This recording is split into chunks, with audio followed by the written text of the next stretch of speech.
হে আসসালামু আলাইকুম, কেমন আছেন সবাই? আমি এডিএল নোমান, নতুন আরেকটি ভিডিওতে আপনাদের সবাইকে স্বাগত। ঢাকা থেকে 390 কিলোমিটার পাড়ি দিয়ে বর্তমানে আমরা বাংলাদেশের জনপ্রিয় একটি পর্যটন কেন্দ্র কক্সবাজারে এসে উপস্থিত হয়েছি। এখানে আসার পর হোটেল বুকিং কমপ্লিট করা হয়েছে। এখন বর্তমানে আমরা হোটেলের মধ্যে আছি, আর এখান থেকে আমাদের সমুদ্রটা দেখা যাচ্ছে ক্লিয়ারভাবে বারান্দা থেকে। সমুদ্রের উত্তাল ঢেউ এবং সমুদ্র পাড়ের বাতাস উপভোগ করার জন্য আমি ও আমার ফ্রেন্ড সার্কেল ছুটে চলে এসেছি এখানে। আজকের ভিডিওটা ইন্টারেস্টিং হতে যাচ্ছে, পুরো ভিডিও জুড়ে আমাদের সাথেই থাকুন, কেননা কক্সবাজারের বিভিন্ন ট্যুরিস্ট স্পটে এক্সপ্লোর করা হবে এবং বিভিন্ন ছোট স্টোরি এবং হিস্টোরিক্যাল কথাবার্তা বলা হবে। সো সাথেই থাকুন।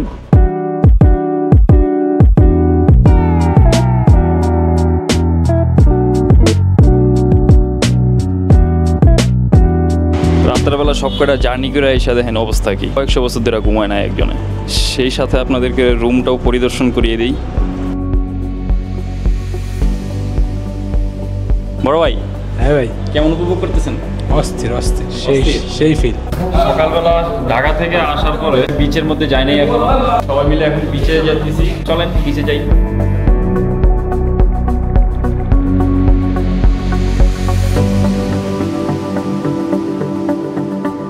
এখন আমরা রাস্তায় আছি, সুগন্ধা বিচে যেতেছি। সুগন্ধা বিচে যাওয়ার টাইমে আমরা পথিমধ্যে এক ধরনের একটা ফল দেখতে পেলাম। আমার সামনে যে ফলটি দেখা যাচ্ছে এটার অ্যাকচুয়াল নাম হচ্ছে প্যাশন ফ্রুট, যা কক্সবাজারে আনারকলি ফল নামেও পরিচিত। এটি টক মিষ্টি স্বাদের হয়ে থাকে। এটি একটি উপকারী ফল, যা ভিটামিন এ এবং ভিটামিন সি সমৃদ্ধ একটি ফল, যা রোগ প্রতিরোধ ক্ষমতার বৃদ্ধি, ত্বক ও দৃষ্টিশক্তির জন্য উপকারী। এই ফলটি বিভিন্নভাবে পরিবেশন করা যায়, জুস ও ডেজার্ট বানিয়ে অনেকে খায়। কক্সবাজারে এই ফলটি মূলত লবণ, বিট লবণ, মরিচের গুঁড়ো, কাসুন্দি এবং চিনির সাথে মিশিয়ে খাওয়া হয়ে থাকে। এই ফলটি আসলেই সুস্বাদু এবং পুষ্টিকর একটি ফল। মামার আনারকলি ফলটা টেস্ট করতেছি, বিসমিল্লাহ। টক টক জাতীয়, কিন্তু খারাপ না, ভালোই। কেমন হয়েছে ভাইয়া? টক যে মশলাগুলো দিছে, মশলার ফ্লেভারটা বেশি পাওয়া যাচ্ছে। বিচিটা কামড় দিলে, পটলের বিচি যেভাবে কামড় দিলে একটা টট টট আওয়াজ হয়, ওই রকম আওয়াজ হচ্ছে।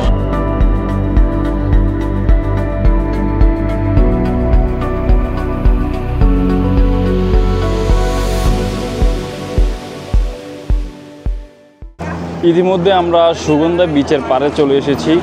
আমাদের সামনেই সুগন্ধা বিচ দেখা যাচ্ছে, বিরাট সমুদ্রটা।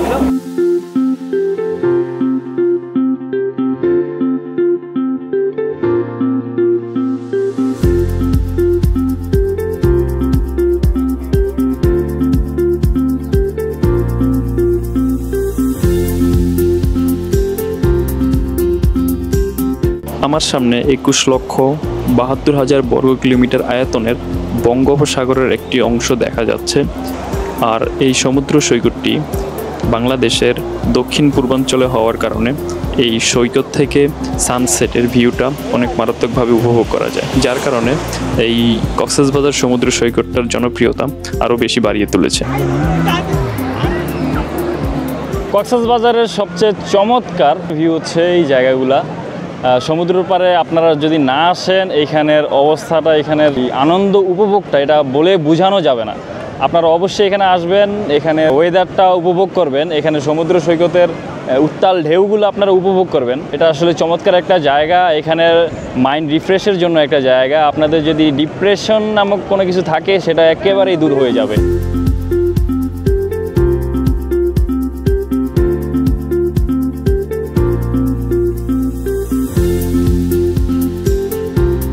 মোটামুটি বিকালের টাইমটাতে আমরা সুগন্ধা বিচের মধ্যে সময় কাটিয়েছি, গোসল করতে গিয়েছিলাম। আর যেন মনে হলো সমুদ্রের ঢেউর সাথে খেলাধুলা করব, অনুভূতিটা বলার মতো না। তারপর আমরা সেখান থেকে হোটেলে গেলাম, হোটেল থেকে এখন বেরিয়ে ডলফিন মোড়ের দিকে যাচ্ছি এবং সেখান থেকে দেখি কিছু সি ফুড খাওয়ার প্ল্যান আছে। আমার চেহারা দেখে বোঝা যাচ্ছে যে ক্লান্তির ছাপ লেগে আছে। কালকে রাতে জার্নি করে আসছি, ঠিকমতো ঘুমাইতেও পারি নাই, আর এখনও রাস্তার মাঝে হাঁটাচলা করতেছি, মূলত দেখার জন্য যে রাতের কক্সবাজারটা দেখতে কেমন। তো সেই জন্যই আমরা বেরিয়েছি, কিছু সি ফুড খাবো। আমাদের সাথেই থাকেন।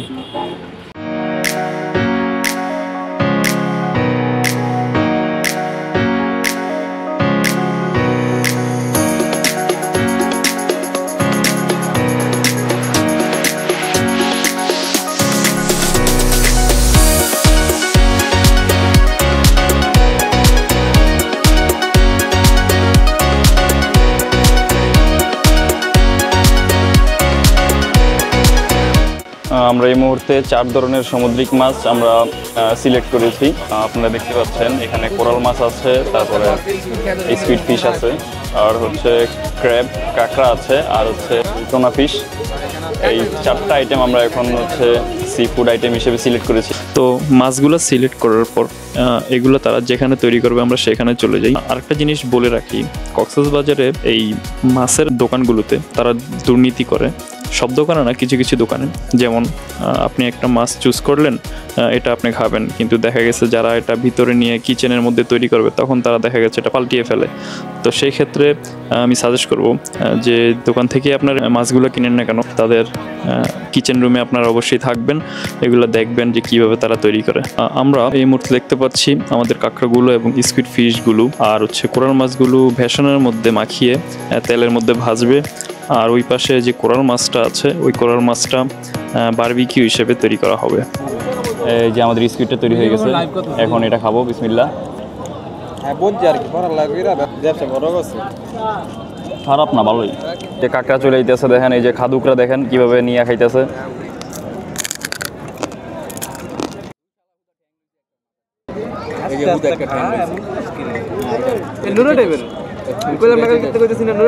কাঁকড়ার এই ভিতরের মাংসটা পুরো চিংড়ি মাছের মতন লাগে ভাই। আমাদের টুনা ফিশ এসে পড়ছে, এটা হচ্ছে এইভাবে খেতে হয়। এই যে লেবুটা দিছে না, লেবুটা দিয়ে একটা চাপ দিবেন, এই চাপ দিলে পানি পড়বে। চাপ দিলে পানি পড়বে, লেবু চাপ দিলে পানি পড়বে।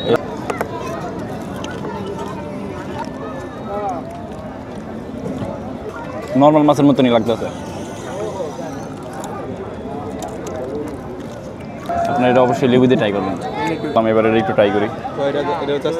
এটা হচ্ছে যে কোরাল মাছ।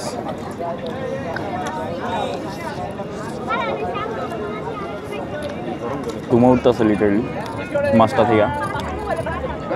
কক্সবাজার আসছে না, সি ফুড খাইবেন, এটা কি হয় ভাই? কোরাল মাছটা খাইছি, মাংসটা যদিও এত বেশি মজা লাগে নাই, কিন্তু ওই যে হাড়ের সাইড দিয়ে যে মাংসটা, এটা আসলেই খুবই চমৎকার। পুরো অরিজিনাল একটা টেস্ট পাওয়া গেছে এটা থেকে।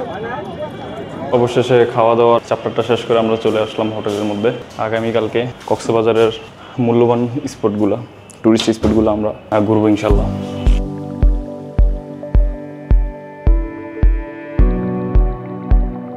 কক্সবাজারে আজকে আমাদের দ্বিতীয় দিন। এখন আমি যে অটোর মধ্যে, এটা আমরা হচ্ছে রিজার্ভ নিয়ে নিয়েছি আজকে সারাদিন ঘোরার জন্য। মেরিন ড্রাইভের এখানে কিছু টুরিস্ট স্পট আছে যেখানে মানুষ কক্সবাজার আসলে ঘুরতে যায়, সেখানের উদ্দেশ্যে আমরা রওনা দিচ্ছি।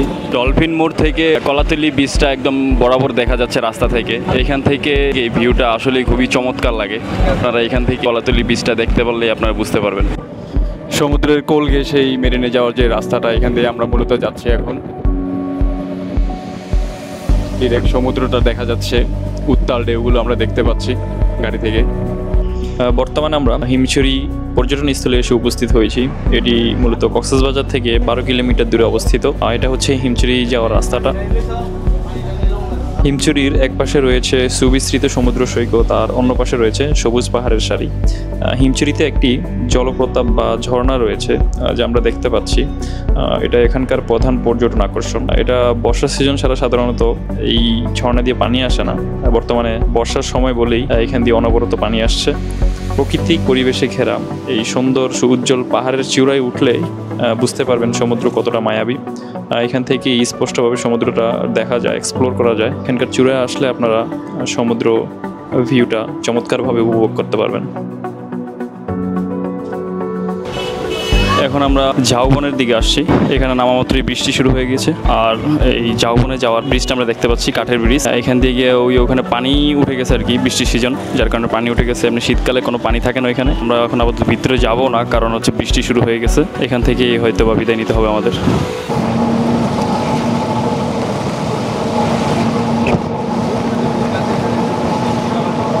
ঝাউবন পেরিয়ে আমরা এখন উখিয়া উপজেলার সোনারপাড়া বাজারের সামনে আছি। এখন বৃষ্টির কারণে একটি চার দোকানে আমরা আশ্রয় নিয়েছি, প্রচুর পরিমাণে বৃষ্টি হয়েছিল। এরপরে আমরা ইনানি বিচের দিকে যাব, বৃষ্টিটা একটু কমলে আমরা রওনা দেব।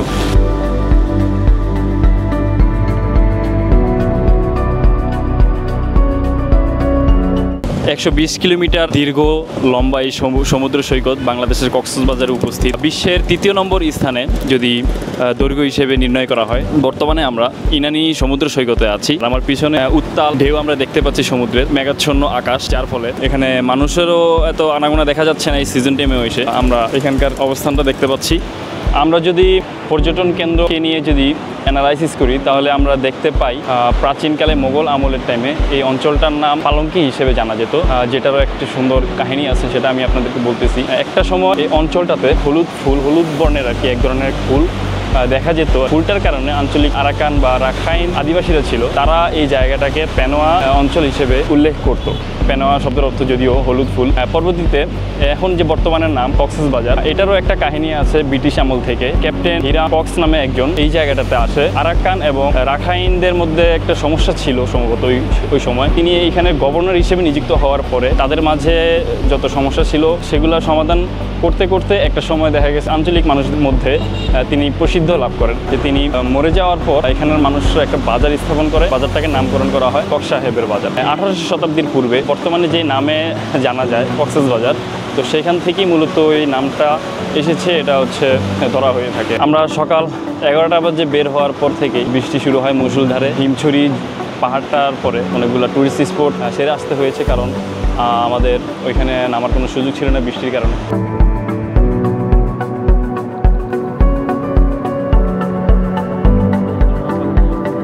হচ্ছে পাটুয়ার টেক। বর্তমানে আমরা পাটুয়ার টেক আছি। মেরিন ড্রাইভের সর্বশেষ স্পট নাকি এটা। তারপরে হচ্ছে টেকনাফ, সামনে নাফ নদী আছে, সেখানেও অনেকে ঘুরতে যায়। পাথরে গাঁথা এই বিরাট সমুদ্র সৈকতের মনোরম পরিবেশ পর্যটকদের নজর কাড়ে। এখানকার বালিতে ছড়িয়ে ছিটিয়ে পড়া শামুকের খোলস দেখলে মনে হবে যেন ছড়িয়ে আছে অসংখ্য রত্ন। পর্যটকরা এখানে আসে, এখানকার মনোরম পরিবেশগুলো উপভোগ করে, আছড়ে পড়া ঢেউগুলো তাদের দৃষ্টি নন্দিত করে এবং এখানে ছড়িয়ে ছিটিয়ে থাকা এই শামুকগুলো তারা বাছাই করে তাদের গন্তব্যস্থলে স্মৃতি হিসেবে নিয়ে যায়। ভাই, যারা আমার মতন বেকার আছেন, একটা শর্টকাট সাজেশন দেই, পাটুয়া টেক আসবেন, এক মতন একটা পলিথিন লইবেন, পলিথিন নিয়ে যে দেখেন নিচে শামুকগিলি, এই শামুকগিলি লইয়া পলিথিনে লইয়া সুন্দরভাবে ধুইবেন, 50 টাকা 20 টাকা বেচে ফেলাইতে পারবেন। এইখান থেকে নিয়ে পিছিয়ে আছে আমাদের মতন যারা এখানে ঘুরতে আসে, তাদেরকে পলি ভর্তি শামুকগুলো বেচে ফেলে, ভালো একটা ইনকাম সোর্স। কিছু করতে পারতেছে না কক্সবাজার, এই জায়গায় এসে শামুকগিলি খুঁজবেন, বুঝছে ব্যাস বেচা শুরু করবেন আমাদের মতন আবাল মার্কা কয়েকটা টুরিস্ট পাইলে। এখানকার আঞ্চলিক যে মানুষরা আছে তারা মাছ ধরতে যায়, এই সব নৌকা করেই সমুদ্রের মাঝখানে যায় এবং সেখান থেকে মাছ ধরে নিয়ে আসে। এই হচ্ছে সেই সাম্পান নৌকার। এখনও স্টিল বৃষ্টি হইতেছে, আমরা বৃষ্টির কারণে ওইখানে যেতে পারতেছি না। এই যে এখানে ছোট্ট একটা সাম্পান আছে, দেখেন আপনারা।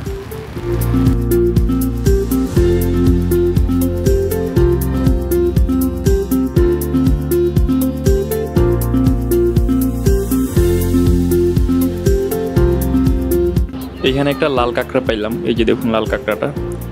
বৃষ্টির কারণে যদিও আমরা লাল কাঁকড়া বিচে যাইতে পারি নাই, কিন্তু ভাগ্য ভালো দেখে এখানে একটা লাল কাঁকড়া দেখা পাইছি ফাইনালি। এক পাশে সমুদ্র, আরেক পাশে এই বৃষ্টি হওয়ার কারণে এখান দিয়ে পাহাড় থেকে ঝর্ণার মতো পানি পড়তেছে। রাস্তা দিয়ে যাওয়ার টাইমে আসলে খুব সুন্দর একটা ভিউ দিতেছিল, এই জায়গাটা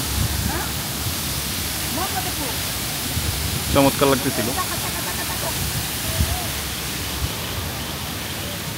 ওইখানে সামনেও আরও কয়েকটা জায়গায় পানি পড়তেছিল, খুবই চমৎকার লাগতেছিল রাস্তা দিয়ে যখন ওই যে গাড়ি ঘোড়া যেতেছে। মেরিন ড্রাইভের টুরিস্ট স্পটগুলোতে আমরা আজকে এক্সপ্লোর করতে গিয়েছিলাম, কিন্তু দুর্ভাগ্যবশত বৃষ্টি থাকার কারণে অনেকগুলো স্পট আমরা ঘুরতে পারিনি। এখনও স্টিল বাইরে বৃষ্টি হচ্ছে। আমরা এখন ডলফিন চত্বরে আছি, সন্ধ্যা 7টার মতো বাজে। এখানে হচ্ছে রাতের খাবারটা খাবো, খেয়ে দিয়ে আমরা আজকের জন্য আমাদের দিনটা এখানেই শেষ হবে।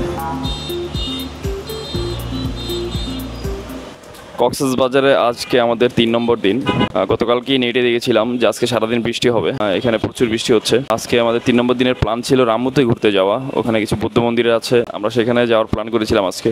এখন সকাল 10টা বাজে আর বাহিরে ভালোই বৃষ্টি হচ্ছে। আজকে রামুতে ঘুরে বিকালের দিকে বার্মিজ মার্কেটে গিয়ে আমাদের কেনাকাটা করার প্ল্যান আছে। সেখান থেকে আজ রাতে আমরা ঢাকার উদ্দেশ্যে রওনা দেব। বাসের টিকিট অলরেডি কেটে ফেলেছি। আমরা এখন রেডি হয়ে একেবারে বেরিয়ে যাব। আমাদের গাড়ি আসবে তারপর আমরা রামুতে যাব।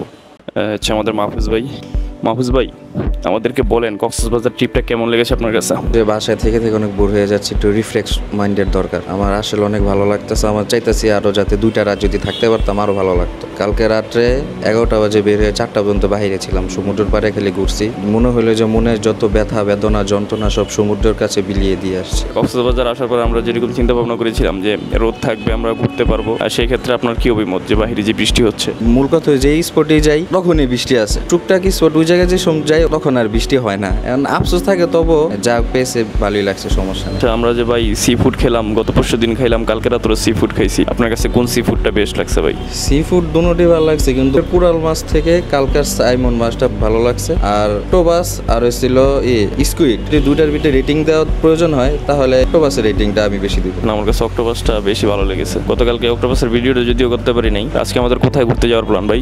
প্ল্যানটা আপনি আমার বলছিলেন খেয়াল নাই, কিন্তু আমি আশা করি আপনি যেদিকে প্ল্যান করছেন ভালোই হবে। বর্তমানে আমরা কক্সবাজারের রেলওয়ে স্টেশনে এসেছি। এটাকে বাংলাদেশের মধ্যে একটি আইকনিক রেলওয়ে স্টেশন হিসেবে ধরা হয়। এটি হচ্ছে ঝিলংজি ইউনিয়নের চান্দেরপাড়ায় অবস্থিত। এটার আকৃতিটা ঝিনুকের মতন নির্মাণ করা হয়েছে, যার কারণে রেলওয়ে স্টেশনটা পর্যটকদের কাছে খুবই চমৎকার লাগে, যার কারণে অনেকে এই রেলওয়ে স্টেশনটা ঘুরে যায়। আমার পিছনে হচ্ছে সেই রেলওয়ে স্টেশনটা, যেটা ঝিনুকের আকৃতিতে হচ্ছে তৈরি করা।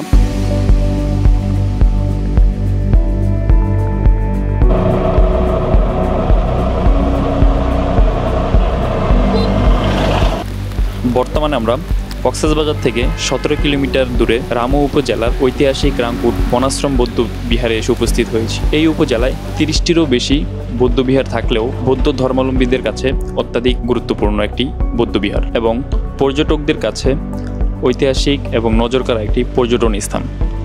এখানে প্রচুর বৃষ্টি হচ্ছে, যার কারণে ক্যামেরার উপরে একটা ছাউনি টাইপের দিয়ে রাখছি যাতে ক্যামেরার মধ্যে পানি না পড়ে। রাংকুট বৌদ্ধ মন্দির নিয়ে অনেক হিস্টোরি আছে। আমরা অ্যানালাইসিস করলে দেখতে পাই যে মৌর্য সাম্রাজ্যের 3য় শাসক সম্রাট অশোক এই জায়গাটার স্থাপনা করেন। সামনে ওনার মূর্তি আমরা দেখতে পাবো, আর এখানে হচ্ছে মূর্তি স্থাপনা রয়েছে। বৃষ্টির কারণে আমিও আমার বন্ধুরা টিনের নিচে দিয়ে যাচ্ছি, ওইখানে মেন রাস্তাটা দিয়ে আমরা যাচ্ছি না। তাই ওখানে দেখা যাচ্ছে যে রাংকুট একটা জাদুঘর রয়েছে। নিচের এই রাস্তাটা ভালোই পিচ্ছিলি হয়ে আছে, যার কারণে এখান থেকে নামার টাইমে স্লিপ কাটছিলাম। ভাগ্য ভালো দেখে পড়ি নাই, বলে মাজা গুজা ভেঙে যেত। যদিও একটা অ্যাডভেঞ্চার একটা ট্রিপ হয়ে গেছে বৃষ্টির কারণে। এটা হচ্ছে সম্রাট অশোকের সম্মানসূচক ভাস্কর্য, যা তারা তার স্মৃতি হিসেবে এখানে এটা নির্মাণ করে রেখেছে। রাংকুট বৌদ্ধ মন্দিরের সবচেয়ে চমৎকার দৃশ্য হচ্ছে এই সিঁড়িটা, যার দুই পাশে ড্রাগনের আকৃতিতে নির্মাণ করা চমৎকার 2টি ভাস্কর্য রয়েছে, যা নিতান্তই পর্যটকদের নজর কাড়ে। সোনালী রঙে খচিত এই ড্রাগনের ভাস্কর্যটি দেখলে মনে হবে যেন চীনের কোনো একটা পর্যটন স্থানে এসে উপস্থিত হয়েছেন। এই সিঁড়িতে উপরে উঠলে আমরা দেখতে পাই বৌদ্ধ ধর্মাবলম্বীদের প্রধান উপাসনালয়, তারা এখানেই ওয়ার্শিপ করে থাকে। এই চারপাশের প্রাকৃতিক সৌন্দর্যের কারণে এই বুদ্ধ বিহারটি পর্যটকদের মোহিত করেছে, যার কারণে ঐতিহাসিকভাবে এবং বর্তমান প্রেক্ষাপটে এই জায়গাটির জনপ্রিয়তা দিন দিন বেড়েই চলেছে। কক্সবাজারের রামু উপজেলার এই পর্যটন স্থলটি। রাংকুট বৌদ্ধ মন্দির থেকে আমরা এখন বেরিয়ে যাচ্ছি। এখানে দর্শনীয় স্থানগুলো আমরা পর্যবেক্ষণ করেছি। খুবই চমৎকার একটি জায়গা ছিল, ঐতিহাসিক একটি জায়গা ছিল। এখান থেকে আমরা এখন বেরিয়ে যাচ্ছি। এখন আমরা উত্তর মিঠাছড়ির বড়ুয়াপাড়া এসে উপস্থিত হয়েছি। এই জায়গাটা বিখ্যাত কারণ হচ্ছে এখানে গৌতম বুদ্ধের 100 ফুট সিংহসজ্জা বিশিষ্ট বিরাট একটি ভাস্কর্য রয়েছে, যার কারণে রামু উপজেলার মধ্যে পর্যটকদের কাছে অন্যতম একটি পর্যটন স্থান হিসেবে পরিচিতি লাভ করেছে। এখন আমরা ভিতরে প্রবেশ করব। সিঁড়ি দিয়ে ওঠার টাইমে আমরা আমাদের হাতের বাঁ পাশে দেখতে পাচ্ছি অনেকগুলো স্থাপনা রয়েছে। এগুলো বিভিন্ন আকৃতির, যদিও যা পর্যটন স্থানকে আরও সৌন্দর্য মণ্ডিত করেছে। এখান দিয়ে মূলত সেই ভাস্কর্যে যাওয়া লাগে, আমরা সেখানেই যাচ্ছি। রামু উপজেলার পর্যটন কেন্দ্রগুলো বৌদ্ধদের অতি প্রাচীনতম মন্দির ঘিরে পর্যটন কেন্দ্র গড়ে উঠেছে, যার কারণে মানুষ রামু উপজেলায় ঘুরতে আসে এবং বিভিন্ন ঐতিহাসিক স্থাপনাগুলো দেখতে আসে। আমার সামনে দেখতে পাচ্ছি এই সেই বিরাট ভাস্কর্যটি, যেটি লম্বায় 100 ফুট এবং উচ্চতায় 60 ফুট বা 18 মিটারের মতো, যেটি নিতান্তই এই উপজেলার মধ্যে চমৎকার আরেকটি পর্যটন স্থান হিসেবে পরিচিতি লাভ করেছে আমরা দেখতে পাচ্ছি। এই জায়গায় দেখার মতো গৌতম বুদ্ধের মূর্তিটাই আছে শুধু। রামু উপজেলার মধ্যে এরকম অনেকগুলো ঐতিহাসিক বৌদ্ধ মন্দির আছে। এখানে আসলে এইসব পর্যটন কেন্দ্রগুলাই ঘোরা যায়। বৃষ্টির কারণেও অনেক জায়গায় যেতে পারি নাই। আমাদের ব্যাড লাক যে আমরা এমন একটা সময় আসছি, গতকালকেও বৃষ্টির কারণে মেরিন ড্রাইভের অনেকগুলো স্পট কেন্দ্র আমরা ঘুরতে পারি নাই।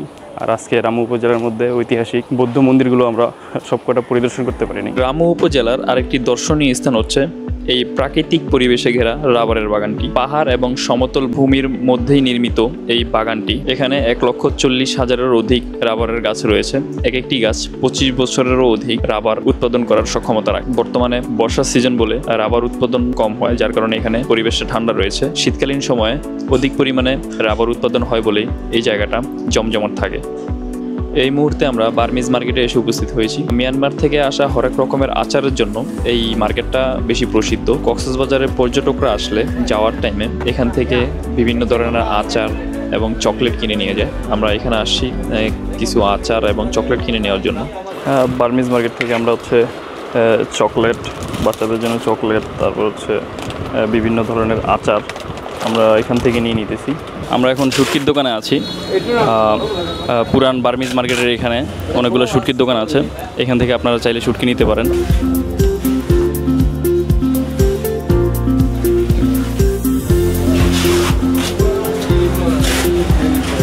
মামা, আপনার থেকে কি কি শুটকি নিছি আমরা? আমাদের কাছ থেকে নিয়েছেন টুনা নিয়েছেন একটা, আরেকটা লটকে নিয়েছেন, লবণ ছাড়া দিছি। মানও ভালো, দামও কম, আলহামদুলিল্লাহ। আপনি ভালো হবে, যদি কারোর হয় ভালো লাগলে 500 টাকা নিতে পারবেন। মামা আমাদেরকে বাইছা দিয়েছে শুটকি। আপনারা অবশ্যই আসলে মামার দোকানে আসবেন। মামা, লোকেশনটা কোন জায়গাটা? তোমার লোকেশনটা কক্সবাজার বার্মিজ মার্কেট, এই এশিয়া নিচতলা। আপনারা অবশ্যই এখানে আসবেন। আসলে আমার নাম কইলে 10% ডিসকাউন্ট রাখবো, সমস্যা নেই। এখন আমরা হোটেলের গ্রাউন্ড ফ্লোরে আছি, বাস একটু পরেই চলে আসবে। আমরা ঢাকার উদ্দেশ্যে রওনা দেব। তো এই 3 দিনের কক্সবাজার জার্নিটা আলহামদুলিল্লাহ ভালোই ছিল। যদিও বৃষ্টির কারণে সবকিছু এক্সপ্লোর করতে পারি নাই, কিন্তু খারাপ বলবো না, ফার্স্ট এক্সপিরিয়েন্স হিসেবে অনেকটাই ভালো ছিল। এই অঞ্চলটার প্রাচীন নাম পালঙ্কি, যেটা নিয়ে কথা বলছিলাম। 1600 শতাব্দীর পূর্বে চট্টগ্রাম সহ কক্সবাজারের যে অঞ্চলটা ছিল আরাকান সাম্রাজ্যের অন্তর্ভুক্ত ছিল। মোগল সাম্রাজ্যের 5ম সম্রাট শাহজাহান, যাকে আমরা সবাই চিনি, যার মাধ্যমে তাজমহল নির্মাণ হয়েছে ইন্ডিয়ায়, তার দ্বিতীয় ওয়াইফ মমতাজ, তাদের উভয়ের দ্বিতীয় সন্তান সম্রাট শাহ সুজা, যিনি বাংলায় রাজত্ব করেন। তো একটা সময় তিনি হচ্ছে আরাকান রাজ্যে প্রবেশের সময় এই অঞ্চলটাতে আসেন। আসার পরে বর্তমানে চাকুরি উপজেলা, সেখানে একটি অস্থায়ীভাবে 1000 পালকি নিয়ে যে বড় একটি যাত্রা করেছিলেন, সেই যাত্রাটা এখানে থামে। এখানে তারা অস্থায়ী ক্যাম্প নির্ধারণ করে। তো সেই জায়গা থেকেই জায়গাটার নাম দুলা হাজারা নামকরণ করা হয়, তার মানে হচ্ছে 1000 পালকি। তো সেখান থেকেই মূলত কক্সবাজারের যে অঞ্চলটা, এই অঞ্চলটার নাম পালঙ্কি হিসেবে প্রসিদ্ধি লাভ করে। তো পরবর্তীতে ধারাবাহিকভাবে এটার নাম কক্সবাজার আসে। এই হচ্ছে সেই সংক্ষিপ্ত কাহিনী। এই ভিডিওটা আজকের জন্য এখানেই সমাপ্ত করতে হচ্ছে। ভবিষ্যতে আবার আসবো ইনশাল্লাহ। অনেক কিছুই আছে এক্সপ্লোর করার মতো, বিশেষ করে এত বড় একটা সমুদ্র, এমন একটি প্রশান্তিময় একটি জায়গা। অবশ্যই এখানে সবার আসা উচিত। আমরাও যেমন ফার্স্ট টাইম আসলাম, খুবই ভালো উপভোগ করেছি। এই নিয়েই আজকের এই যাত্রা শেষ হলো। ইনশাল্লাহ আগামী অন্য কোনো জেলা নিয়ে বা অন্য কোনো ভিডিও আপনাদের সাথে আবার দেখা হবে।